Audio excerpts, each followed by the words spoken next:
Nekje v varnih trezorjih se shranjujejo in katalogizirajo prestrežena šifrirana sporočila iz zadnjega desetletja. Časovnik za njihovo dešifriranje pa se bliža ničli. Večina ljudi domneva, da so njihovi šifrirani podatki varni za vedno. Ni tako. Obveščevalne agencije jih zbirajo, da jih bodo lahko kasneje dešifrirale. Samo čakajo na hitrejši računalnik, da jih prebere. Če imajo prav, posledice ne bodo omejene le na zasebna sporočila. Scenariji, ki skrbijo varnostne strokovnjake, vključujejo odpoved infrastrukture, zamrznjene finančne trge in svet, kjer gesla nenadoma ne pomenijo ničesar. Najbolj dragocen vdor v podatke o zgodovini se še ni zgodil. Grožnja kvantnega računalništva je resnična grožnja za družbo. Ti računalniki uporabljajo zakone kvantne mehanike za reševanje problemov, za katere bi današnji stroji potrebovali milijone let. In teoretično so pri tem izjemno učinkoviti. Leta 2024 je Global Risk Institute opravil anketo med strokovnjaki iz industrije. Ocenili so, da obstaja 19 do 34% verjetnost, da bo do leta 2034 obstajal kvantni računalnik dovolj zmogljiv, da razbije sodobno šifriranje. Ko se to zgodi, postanejo sistemi, ki varujejo vse, od bančnih prenosov do vladnih omrežij, ranljivi. Tako se stvari odvijajo, ko ura doseže ničlo. Ob T-nič je prva stvar, ki odpove – identiteta. Vsaka varna spletna stran, bančna aplikacija, programska posodobitev in VPN se zanašajo na digitalna potrdila. V bistvu so to spletne osebne izkaznice, ki dokazujejo, da je nekaj res tisto, za kar se izdaja. Trenutno so ta potrdila zaščitena s šifriranjem, ki je tako močno, da bi tudi najhitrejši superračunalniki na svetu potrebovali več časa, kot je staro vesolje, da bi ga razbili. Toda kvantni računalnik bi to spremenil. Nenadoma bi se lahko izdajali za spletne strani. Lažna programska posodobitev bi lahko bila poslana milijonom računalnikov in strežnikov in vsak od njih bi jo sprejel kot pravo. Sporočila se zdijo, kot da prihajajo iz zaupanja vrednih virov, v resnici pa so nezaželena pošta. Vse to je zato, ker je zaupanje na internetu zgrajeno v plasteh. Če pade ena zaupanja vredna avtoriteta, lahko to vpliva na številne sisteme pod njo. 2 uri po začetku se škoda razširi v fizični svet. Velik del elektroenergetskega omrežja še vedno deluje na desetletja starih nadzornih sistemih, ki so bili zgrajeni v času, ko ponarejeni ukazi niso predstavljali realne grožnje. Zdaj je mogoče te ukaze posnemati. Varnostni releji se začnejo sprožati in izklapljati transformatorske postaje ter daljnovode kot odziv na navodila, za katera menijo, da so legitimna. Prenapetosti začnejo povzročati eksplozije na transformatorskih postajah. Operatorji omrežja se znajdejo v brezizhodnem položaju. Prisiljeni so izbirati med zaupanjem sistemom, ki jih ne morejo več preveriti, ali pa vse upravljati ročno. In takrat pride do izpadov elektrike. Mesta se pogreznejo v temo. Bolnišnice in druga ključna infrastruktura so prisiljene uporabljati rezervne generatorje. Noben programski popravek tega ne bo popravil. Obnova poteka po delih, en odsek za drugim. Ko mine T+12 ur, se pretok denarja ustavi. Globalni finančni sistem je odvisen od varnih digitalnih sporočil za preverjanje prenosov med bankami. Vsak dan sistem SWIFT usmerja približno $5 bilijonov v prenosih. Ta dnevni tok je večji od celotne letne proizvodnje Japonske. In zdaj je propadel. Banke ne morejo biti prepričane, ali so prenosi resnični. Trgovske borze zamrznejo, dokumentacija, ki omogoča prehod blaga čez meje, preneha biti potrjena in dobavne verige se ustavijo. Abseno podjetje ne bo prevzelo tveganja, ki ga ne more preveriti. V začetku leta 2026 so raziskovalci na Cityju izdelali model, kaj bi se zgodilo, če bi le ena od 5 največjih ameriških bank izgubila dostop do sistema, ki premika denar med institucijami. Enodnevni napad bi lahko stal od 2 do 3,3 bilijone dolarjev. To je 10 do 17% padec ameriške proizvodnje. Izguba takšne velikosti se ne izniči v enem dnevu. Država zaide v 6-mesečno recesijo. In to je le ena banka v enem dnevu. Ko mine T+48 ur, pride drugi šok. Leta so vlade in obveščevalne agencije zbirale šifrirane podatke, ki so ostali zaklenjeni za varnostnimi zidovi. Ti zidovi so zdaj izginili. Arhivirana e-poštna sporočila, dokumenti in komunikacije, ki so bili nekoč varni, so nenadoma dostopni. Hkrati sistemi v tovarnah, logistiki in komunikacijskih omrežjih še naprej prejemajo zlonamerne posodobitve. Internet je prešel v način preživetja, ničesar ni mogoče zaupati. Za večino ljudi nič od tega ne izgleda kot kriptografija. Kartica je zavrnjena brez očitnega razloga, bolnišnice se začnejo vračati k papirjem. Vaša bančna aplikacija še vedno deluje, le da ne more več ločiti med vašo banko in nekom, ki se pretvarja, da je ona. Tista mala ključavnica v naslovni vrstici je počela veliko več, kot je večina ljudi mislila. Držala je internet skupaj. Katastrofa se ne začne na dan, ko pride kvantno računalništvo. Zgodila se je že leta prej, ko nihče ni bil pozoren. Leta 2021 je NSA odkrito priznala, da so nasprotniki že zbirali šifrirane podatke. Samo čakali so na ključ, da jih odprejo. A niso edini. Tudi druge svetovne obveščevalne agencije počnejo isto. Nihče noče zaostajati. Vsak dan ogromne količine svetovnih podatkov potujejo skozi podmorske kable, ki se raztezajo čez oceane. To je ozko grlo informacij, zaradi česar so idealno mesto za njihovo prestrezanje. Na tej točki ima večina ljudi enako reakcijo. Ali ne moremo preprosto posodobiti šifriranja, ko pridejo kvantni računalniki? To deluje za prihodnje podatke, vendar je za informacije, ki so že v obtoku, prepozno. Vse, kar je prestreženo danes, je mogoče shraniti za leta in kasneje dešifrirati. Ko ima nekdo kopijo, je ne morete več vzeti nazaj. To je tisto, kar to grožnjo loči od običajne pomanjkljivosti v kibernetski varnosti. Ko odkrijete ranljivost, jo zakrpate in greste naprej. Toda zdaj je mogoče podatke najprej ukrasti in jih kasneje dešifrirati, kar pomeni, da ura ne začne tiktakati šele z dnem, ko pride kvantni računalnik. Začne tiktakati z dnem, ko so bile informacije poslane. Prava nagrada niso pogovori v vaši skupinski klepetalnici, temveč državne skrivnosti, načrti orožja in finančni dogovori. Stvari, ki lahko čez nekaj let postanejo sredstvo pritiska. To je dolgoročni rop, nekaj, kar ni treba, da uspe takoj. Vse, kar je danes šifrirano, se lahko množično kopira in shrani. In to spremeni vse. Shranjevanje postaja cenejše. Hranjenje velikih količin ukradenih podatkov ni več težava. Za državnega akterja je hranjenje ogromnih arhivov prestreženega prometa skoraj brez stroškov v primerjavi z vrednostjo, ki bi jo lahko odklenili. Torej je strategija preprosta. Vse vzemi zdaj in kasneje, odloči, kaj je vredno. Niče zunaj teh sistemov ne ve, kaj je bilo že zbrano, in ni očitnega načina, da bi to ugotovili, ker nič ni videti narobe, saj so vsi podatki še vedno tam. Samo nekje drugje obstaja nevidna kopija. Da bi ugotovili, zakaj so ti podatki lahko ogroženi, morate razumeti ključavnico, ki naj bi jih varovala. Ta ključavnica je odvisna od ene nenavadne lastnosti števil. Vzemite dve ogromni števili in ju pomnožite skupaj. Računalnik to lahko naredi v delčku sekunde. Ko pa začnete z odgovorom, lahko ugotovitev, kateri dve števili sta ga ustvarili, traja okoli 300 bilijonov let. Na tem temelji varnost interneta. To je razlog, zakaj lahko vnesete številko kreditne kartice na spletni strani in zaupate, da je nihče ne more ukrasti. Isti princip ščiti vaša bančna prijava, vaše zasebna sporočila in tisti čip v vašem potnem listu. Desetletje je to delovalo, ker nihče ni mogel dovolj hitro obrniti tega odgovora, da bi bilo pomembno. Toda kvantni računalnik to zmore. Obstaja metoda posebej zasnovana za te naprave, imenovana Shorjev algoritem. Naredi nekaj, česar običajni računalniki nikoli niso mogli. Najde skrite vzorce znotraj teh ogromnih števil in jih nato uporabi za obrnitev procesa. Težava je bila v nečem, kar imenujemo kubiti, kvantnemu ekvivalentu bitov v običajnem računalniku. Za razliko od običajnih bitov so kubiti izjemno krhki in potrebujete ogromno število njih, ki delujejo skupaj, da odklenete polno moč kvantnega računalnika. Zgodnje ocene so nakazovale, da bi potrebovali več 10 milijonov kubitov, da bi ogrozili sodobno šifriranje. Nihče jih ni izdelal več kot nekaj 100. Nato so se ocene začele zniževati. Maja 2025 je raziskovalec pokazal, da bi lahko nalogo opravili z manj kot 1 milijonom kubitov. To je 20krat manj kot njegova lastna ocena le 6 let prej. Le eno leto kasneje je ta številka padla pod 100 tisoč. Nobeno od tega ne pomeni, da ta superračunalnik trenutno obstaja. Najboljši kvantni čipi na svetu še vedno delujejo z med 100 in 1000 uporabnimi kubiti. Poleg tega pa so še vedno krhki in nagnjeni k napakam. Največji kvantni računalnik, IBM, ima nekaj več kot 1100 kubitov, kar je še vedno premalo, da bi lahko razbil šifriranje v potrebnem obsegu. Izdelava dovolj velikega in stabilnega kvantnega računalnika, ki bi lahko razbil pravo šifriranje, bi lahko trajala še desetletje. Vendar smo temu vse bližje. Vsak kos šifriranih podatkov, ki leži v teh trezorjih, postane izpostavljen v trenutku, ko takšen računalnik prispe. Zdaj pa se dogaja nekaj drastičnega. Začela se je tekma za obnovo ključavnic celotnega interneta, še preden bo dokončan ultimativni razbijalec kod. Poskusi razbijanja šifriranih podatkov niso nič novega. To se je dogajalo že leta, dolgo preden je večina ljudi sploh slišala za besedo kvant. Medtem ko so hekerji poskušali razbiti kodo, je majhna skupina poskušala kodo zamenjati. Skoraj desetletje se je večina dela odvijala v vladnem laboratoriju v Marylandu, v agenciji z imenom Nacionalni inštitut za standarde in tehnologijo ali NIST. Odločitve, sprejete tam, vplivajo na skoraj vsako napravo, ki jo imate.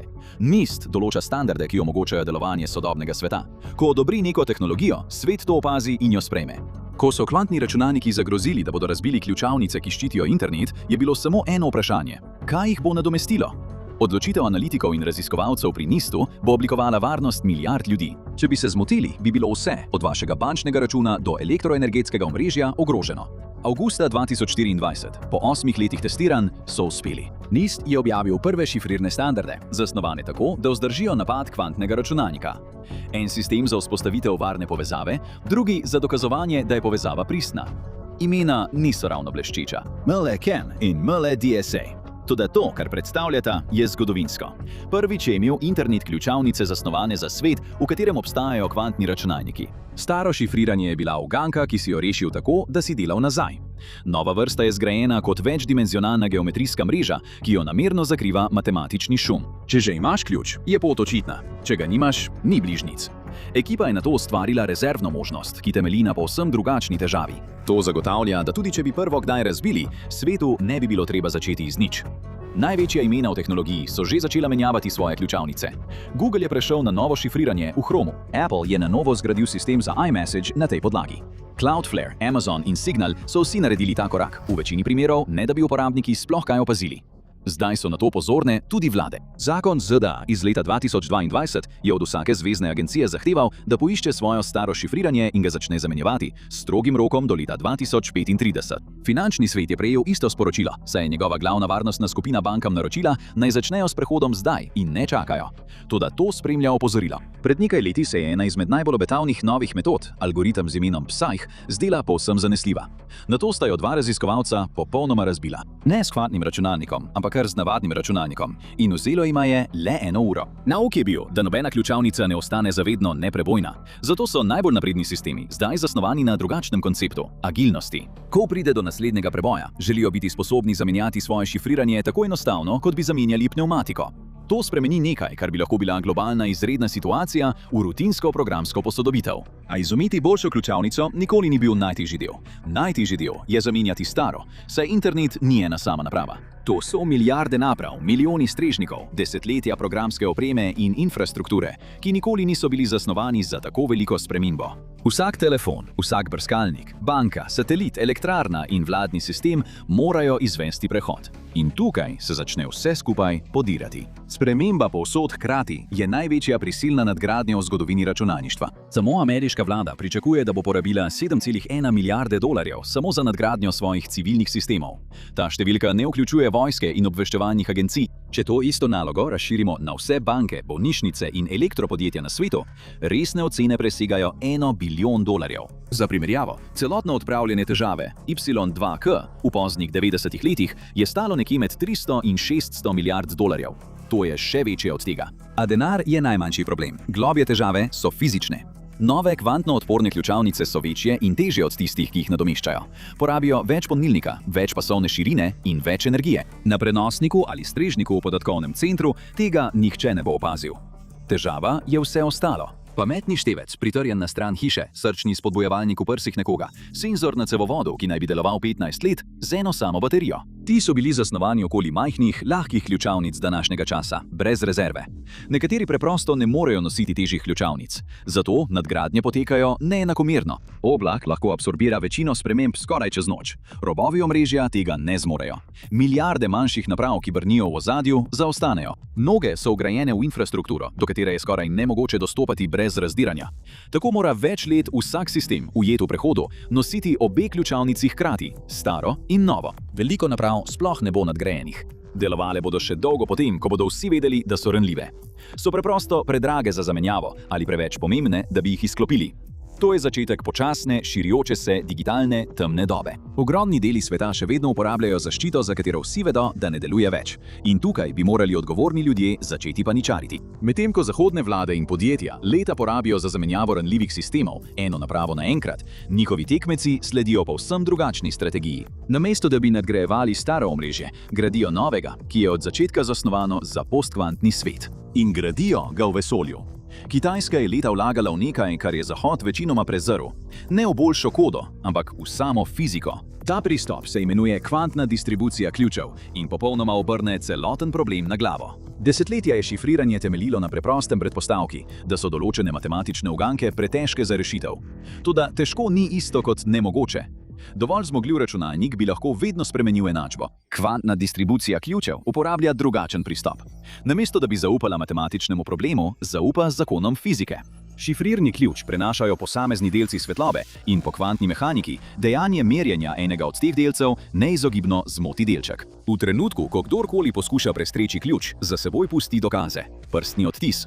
Prisluškovanje se samo izda. Marca 2025 so kitajski znanstveniki uporabili satelit z imenom Jinan-1, da so delili enega od teh ključev med postajo blizu Pekinga in drugo blizu Cape Towna v Južni Afriki. Približno 13.000 km narazen. Na tleh je Kitajska zgradila tudi približno 1900 km dolgo namensko kvantno omrežje, ki povezuje varovane lokacije med Pekingom in Šanghajem. Načrtovani so že novi sateliti, ki bodo sistem še razširili. Zakaj torej vsi preprosto ne preidejo na fiziko in pozabijo na programske popravke? Ker to ni nadgradnja programske opreme. Nadgradnja programske opreme je enostavna. Pošlješ posodobitev in milijarde naprav lahko čez noč preklopijo na nov šifrirni standard. Kvantna porazdelitev ključev ne deluje tako. Njena varnost izhaja iz fizičnega sveta, iz fotonov, ki potujejo skozi posebej zasnovana omrežja. Potrebuje posebno strojno opremo, namensko optično vlakno ali neposredno povezavo s satelitom. To moraš zgraditi. In to je razlika. Le peščica držav bo lahko zaščitila svoje najbolj občutljive komunikacije z zakoni fizike. Vsi ostali bodo ostali na odprtem internetu, popravljali svojo programsko opremo, nadgrajevali sisteme in upali, da bo delovalo. Varnost postane nekaj, kar si lahko privoščiš ali pa ne. In vse to izhaja iz ene same napake, storjene pred desetletji. Pol stoletja je digitalna varnost temeljila na preprostem dejstvu o računalništvu. Nekatere stvari je lahko narediti, skoraj nemogoče pa jih je vrniti v prejšnje stanje. Celoten spletni svet smo zgradili na veri, da so nekatera vrata za vse praktične namene zavedno zaklenjena. Napaka je bila verjeti, da bo to vedno držalo. Ti problemi nikoli niso bili resnično nemogoči. Bili so nemogoči le za vrsto računalnika, ki smo ga znali zgraditi. Kvantni računalnik ni le hitrejša različica stroja na vaši mizi, deluje po povsem drugih pravilih. In pri teh specifičnih problemih mu ta pravila omogočajo, da gre naravnost skozi vrata, za katera smo mislili, da so zapečatena. Meje lastne tehnologije smo zamenjali za naravne zakone. Bilo je, kot bi zgradili mesto na prelomnici, za katero nihče ni vedel, da obstaja. Leta je bila tla povsem trdna, dokler se niso premaknila. In zato nobena programska posodobitev ne more v celoti rešiti te težave. Nove ključavnice bodo pomagale, morda nas bodo celo ščitile desetletja, toda zaupanje na spletu nikoli ni bilo trajno. Digitalni svet se spreminja in ko se spremenijo temelji, ne zamenjaš le ključavnic. Ponovno zgradiš celotno strukturo, ki stoji na njih. Ker vsako geslo, vsak digitalni podpis temelji na istem vprašanju. Kako dokažeš, kdo si, ko stari dokazi ne veljajo več? Ne moreš. Novi digitalni svet se že oblikuje in njegova prva žrtev je stvar, ki jo uporabljaš večkrat na dan. Geslo. Ne bo izginilo čez noč, vendar nanj samostojno ne moreš več računati. Nadomesti ga nekaj fizičnega. Ključ, ki ga pritisneš ali vtakneš, prstni odtis ali obraz, varnostni ključ, ki jo vtakneš ali prisloniš ob svoj telefon. Premik k dostopnim ključem je že viden pri Googlu, Applu in drugih večjih platformah. Dokaz o tem, kdo si, se seli iz oblaka nazaj v fizični svet, ki se ga lahko dotakneš. To spremeni, kaj lahko napadi sploh dosežejo. Ti sistemi zdaj dosegajo nacionalno raven. Države uvajajo staromodne analogne varnostne kopije, namerno preproste naprave, ki jih ni mogoče odreti na tisoče kilometrov stran. Estonija, ki skoraj vso svojo državno upravo vodi prek spleta, že hrani popolne kopije državnih zapisov na varnih strežnikih v tujini in brez povezave v tako imenovani podatkovni ambasadi. Zdaj tudi druge vlade posnemajo to idejo. Za vse nas ostale se bo sprememba sprva zdela majhna. Dodaten dotik za prijavo, naprava, na katero boste morali nenadoma paziti. To je dodaten korak v zameno za boljšo varnost. A vendar je to konec nečesa večjega. Internet, s katerim smo odraščali, je temeljil na zelo preprosti in velikodušni predpostavki, da šifrirano pomeni zasebno in da lahko vsakomur kjerkoli dovolj zaupamo, da z njim poslujemo. Ta odprta, brezmejna in takojšnja mreža s tem ne bo več obstajala. Namesto nje prihaja nekaj bolj varovanega, bolj razdrobljenega in bolj zasidranega v fizičnem svetu. Pri tem zamenjamo udobje za preživetje. Druge izbire ni. Skrivnosti, ki so danes zaklenjene, bodo še naprej uhajale, odklenjene dolgo potem, ko bomo nanje že pozabili. Nekatere bodo takrat brez vrednosti, druge bodo ključnega pomena. V vsem tem obstaja tanka nit upanja. Morda bomo lahko spremenili digitalne ključavnice, preden pride najzmogljivejši kvantni računalnik. Toda doba, ko smo digitalno zaupanje jemali za samoumevno, je končana. Od zdaj naprej zasebnost in dokaz niso več samoumevni. To so stvari, ki jih bomo morali namenoma vgraditi v vse, kar ustvarimo. Prepričanje, da bodo ključavnice preprosto zdržale, ne obstaja več. Kljub vsem našim najboljšim prizadevanjem je bil spletni svet vedno ranljiv. Kaj pa se zgodi, ko so te slabosti izkoriščene v obsegu, kakršnega še nismo videli? Izvedite v prispevku o najhujšem internetnem napadu, kar jih je svet kdaj doživel.